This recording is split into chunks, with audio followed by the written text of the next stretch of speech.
Hi, I'm Roy Van, and I'm going to teach you how to play Clout. The goal of the game is to be the first person to earn 10 points. Points are earned by dropping albums, turning existing albums into platinum albums, or drawing a power card that contains points.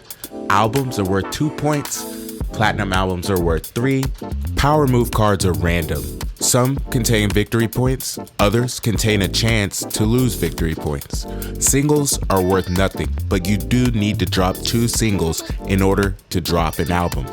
But in order to do any of this, you'll need Clout. Before I tell you how to acquire Clout, we'll first need to set up the game. Clout is played with 3 or 4 players. All players will select a player card and then select a color. Collect all of the pieces of your color. You should have 4 sliders, 15 singles, 5 albums, and 4 platinum albums.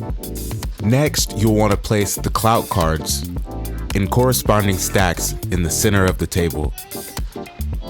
You'll also want to place the stand pawn nearby, as well as the power move deck face down.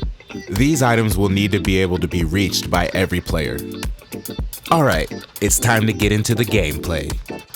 Each player rolls 1 die to see who goes first.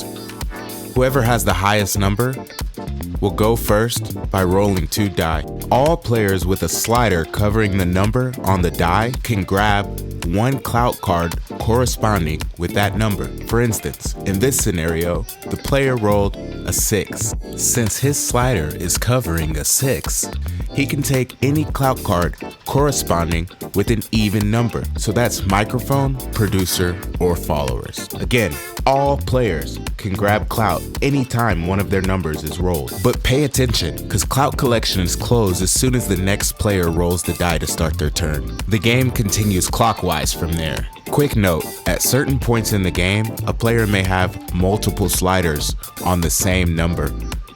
They can collect as many Clout cards corresponding with that number as they have sliders on that number. Sometimes in the Clout game, the chips just don't fall your way. But don't worry, you can always trade for Clout. Any player whose turn it is after they roll can negotiate trade with another player.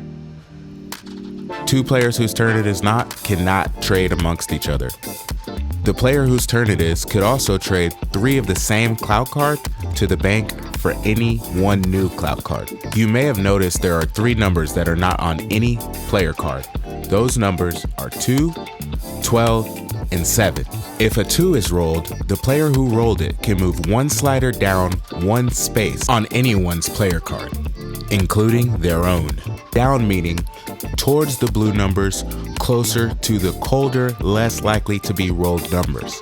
The opposite is true if a 12 is rolled. The player who rolled it can move 1 slider up 1 space closer to the red numbers, which are more likely to be rolled. And if a 7 is rolled, that activates the stand. What is the stand, you ask?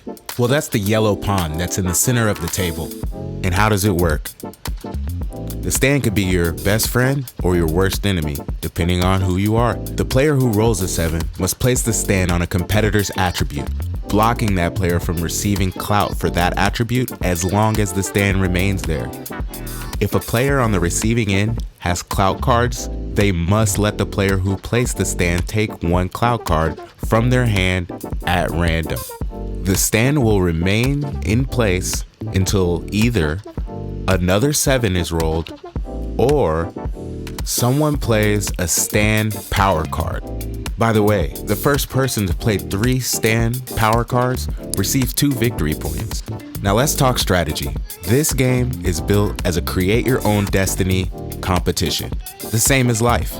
You could spend your time dropping singles, turning those singles into albums, turning those albums into platinum albums, and working your way to the top of the Clout game.